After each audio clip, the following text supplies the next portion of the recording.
Means કે એક room હતી એમાં મને બેહાડી અને એમ પરમાર સર કરીને છે સાયબરના સર, એને એવું કીધું કે આને મારશો ને તો જ મેળ આવશે કે ત્યાં સુધી આ સાચું નહીં બોલે એમ.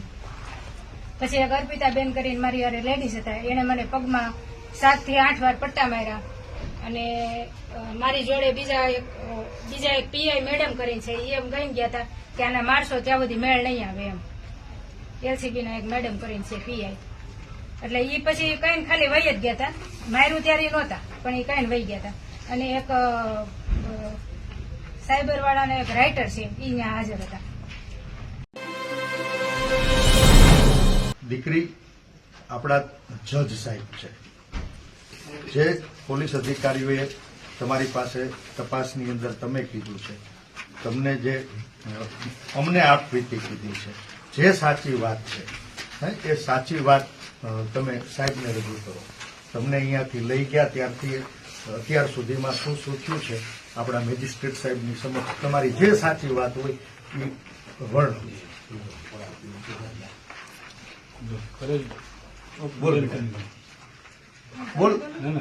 બોલ તને અહીંયાથી મને જે ભાઈને સંભળાવ્યું હતું ને તે એ બધું જે તે કીધું તે જે અનુભવ્યું છે, તને લઈ ગયા ત્યારથી અત્યાર સુધીમાં જે ઘટના બની તારી સાથે સાહેબ છે, આપણા જજ સાહેબ છે, વર્ણવો. મને અહીંયાથી પેલા શુક્રવારે રાત્રે 12 વાગે ડેલો ખખડાવ્યો આગળનો, પછી પાછળનો ડેલો ખખડાવ્યો. એટલે મારા પપ્પા જાગીને આવ્યા અને એને ડેલો ખોલ્યો. પછી ડેલો ખોલતા જ બે લેડીઝ પોલીસ અને 2 જેન્ટ્સ પોલીસ હતા. એને પપ્પાને એવું કીધું કે પાયલબેન ક્યાં છે, તો પપ્પાએ એવું કીધું કે પાયલબેન સૂતા છે. તો એને કીધું પાયલબેનને જગાડો એમ. તો પપ્પાએ મને જગાડી અને હું બહાર આવી તો પોલીસ ની જે મહિલા કર્મચારી હતી એને એવું કીધું કે મને કે તારો મોબાઈલ ક્યાં છે, એટલે મેં કીધું કે અંદર પડ્યો છે. એટલે અંદરથી આવીને મેં એને મોબાઈલ આપ્યો. મોબાઈલ આપી દીધા પછી અમને એવું કહેવામાં આવ્યું કે પોલીસ સ્ટેશન આવવાનું છે, સવારે અમે તમને મૂકી જઈશું. તો અહીંયાથી પપ્પા મારી જોડે આવ્યા હતા. પોલીસ સ્ટેશન અહીંયાથી અમને લઈ ગયા, LCB ઓફિસ કહેવાય ત્યાં અમને લઈ ગયા. અને ત્યાં એક સર બેઠેલા હતા, એને મને મારી હારે બધી પૂછતાછ કરી અને પછી એવું કીધું કે હજી હવે થોડીક વાર બેસો. પછી સર પાછા આવ્યા અને એને એવું કીધું કે સવારે તમને એક બીજા મોટા અધિકારી આવવાના છે તો એનું પૂછતાછ કરીને તમને છોડી દેશે એમ. તો સવાર પડી ગઈ અને ત્યાં સુધી અમે એની ઓફિસે જ બેઠા હતા. અને સવાર પડી એટલે એ બીજા એક સર આવ્યા, 10-11 વાગે આવ્યા છે અને એને પાછી મારી પૂછતાછ કરી બધી. અને પછી પાછા અમને વારાફરતી બધાને પૂછીને બેહાડ્યા. અને શનિવારના દિવસે એવી રીતે 3-4 વાર નિવેદન લીધા. અને પછી મેં એક મારી હારે પોલીસ મહિલા કર્મચારી હતા, એને મેં કીધું કે મારે મારા પપ્પાને મળવું છે, કેમ કે પપ્પા રાતના અહીંયા બેઠેલા જ હતા. અને બપોર પછીના 5 વાગી ગયા, ત્યાં સુધી પપ્પા ત્યાં ઓલા પણ સિટી પોલીસ સ્ટેશને રાત્રે સુવા લઈ ગયા શનિવારના દિવસે. પછી નહીં, SP ઓફિસે લઈ ગયા, સોરી, SP ઓફિસે લઈ ગયા બપોરે 3-3:30. અને SP સર સામે અમને નિવેદનો અપાવ્યા 4 ને અલગ અલગ રીતે. અને પછી અમને પાછા LCB ઓફિસે લઈ આવ્યા. LCB ઓફિસે લાવીને પાછા અમારા નિવેદનો કે પૂછતાછ કરી, જે કરવાનું હતું એ કરી પ્રોસેસ. અને પછી તેના રાત્રે અમને પાછા લઈ ગયા સિટી પોલીસ સ્ટેશને લઈ ગયા ત્યાં સુવા માટે. અને બીજે દિવસે સવારે 11 વાગે ત્યાંથી અમને ફિંગરપ્રિન્ટ ને એવું કંઈક લેવાનું હતું, એ લઈને બહાર કાઢ્યા. અને તે દિવસે સન્ડે હતો ત્યારે અમને પાછા LCB ઓફિસે લઈ ગયા. ત્યાં પાછી પૂછતાછ ચાલુ કરીને જનરલી બધું પૂછ્યું, તમારા મમ્મી પપ્પા કોણ ને બધાનું નામ ને બધું લખાવ્યું. પછી પૂછતાછ કરી અને પછી અમને થોડીક વાર બેસાડ્યા. અને અમને એવું કીધું કે તમને રિકન્સ્ટ્રક્શન મતલબથી મને તો કઈ કીધું જ નહોતું, એ કે જવાનું છે એવી રીતે કીધું હતું. એટલે અમને બધાને બેસાડ્યા ગાડીમાં. અને પેલું સર્કલ છે, સાયબર ઓફિસની બાજુમાં સર્કલ છે, ત્યાં અમને ઉતાર્યા ચારેયને. અને મીડિયાના મિત્રો બધા હતા જ ત્યાં, અને ત્યાં અમારું વિડીયો શૂટિંગ કર્યું. પછી અમને સાયબર વાળાની ઓફિસમાં લઈ ગયા. ત્યાં થોડીક વાર રાખ્યા, પછી પાછા બહાર કાઢ્યા, પછી થોડુંક પાછું આગળ સુધી હકાવ્યા અને પછી અમને પાછા પોલીસની ગાડીમાં બેસાડી દીધા. પછી ત્યાં ગાડીમાં બેસાડીને પછી થોડાક અમારી ઓફિસ હતી ને ત્યાં લઈ ગયા.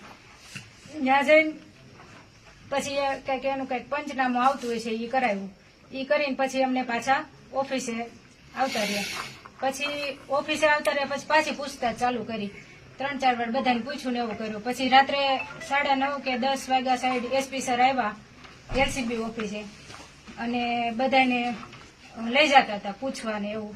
અને મનીષભાઈને પૂછતાછ ચાલુ હતી ત્યારે મને લઈ ગયા અને મને બહારની સાઈડ ઊભી રાખી અને મનીષભાઈને બહુ માર મારતા હતા એ બધું મને બતાવ્યું. અને એમાં કિશોરભાઈ કાનપડિયા અને રાજુભાઈ સુખડિયા અને ચેતનભાઈ ધાનાણી ત્રણેય ફરિયાદીની હારે હાજર હતા. ફરિયાદીની હાજરમાં મનીષભાઈને માર મારતા હતા એ બધું મને બતાવ્યું.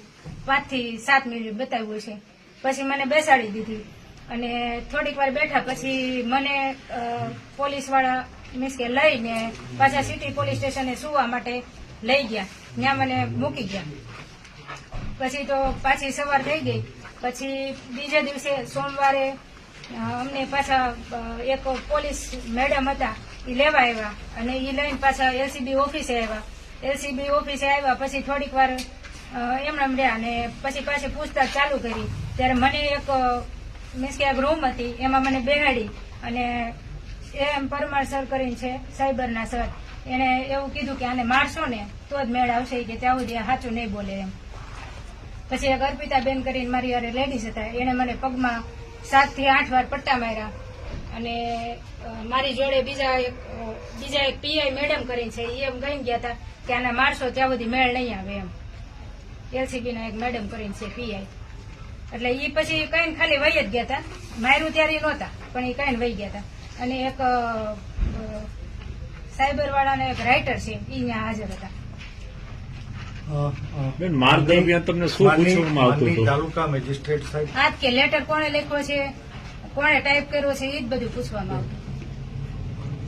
આપણા જજ સાહેબ છે, આપણા રક્ષક છે, તમારા આંગણે આવ્યા છે અને તમારું નિવેદન મીડિયા અને બધા જ આગેવાનોની વચ્ચે તમને મારવામાં આવ્યા, માર મારનારા તમારા સહારોપીઓની સામે ઉભા રાખીને તમને ડરાવવામાં આવ્યા એ વાત આપણે એની સામે રજૂ કરી છે.